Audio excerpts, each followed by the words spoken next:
শুভ সকাল বন্ধুরা। সকাল সকাল আমি ঘুম থেকে উঠে হঠাৎ করে দেখি না আমাদের বাড়ির কি অবস্থা হয়েছে। তো দেখো, তো অবস্থাটা দেখতেই পাচ্ছ। গতকাল রাতে ঝড় বৃষ্টিতে কীরকম অবস্থা হয়েছে দেখতে পাচ্ছ। তিরপলটা ছিঁড়ে দিয়েছে, খাটানো ছিল, পুজোর সময় খাটিয়েছিল। আর এই যে মায়ের মন্দিরটা ফুল দিয়ে সাজানো ছিল সেইগুলো নষ্ট করে দিয়েছে, সব লন্ডভন্ড করে দিয়েছে জল ঝড়ে।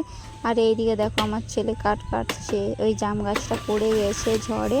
তো আগের বছর এক পাশটা পড়ে গিয়েছিল, এই বছর এই পাশটা পড়ে গেছে। এই বছর আমাদের জাম গাছটাতে এত ফুল হয়েছিল কি বলবো বন্ধুরা, জ্যৈষ্ঠী জামের গাছ সব পড়ে নষ্ট হয়ে গেছে। ওই যে ডালপালাগুলো রয়েছে ওইগুলো কাটেনি, ওইগুলো পরের বছর হবে। কত বড় গাছটা পড়ে গেছে দেখে আফসোস হচ্ছে। তারপরেই দেখো এই যে আমগুলো কুড়িয়ে পেয়েছি, এগুলো আমি আমের চাটনি বানাবো। বাড়ির পেছনে এই যে তিরপল দিয়ে বাথরুমটা করে দিয়েছিল চান করবার জন্য, এটাকেও লন্ডভন্ড করে দিয়েছে ঝড়ে। বন্ধুরা তোমাদের ওই দিকের অবস্থা কি রকম একটু কমেন্টে জানাবে। আমাদের এদিকের অবস্থা দেখতেই পাচ্ছ কেমন হয়েছে।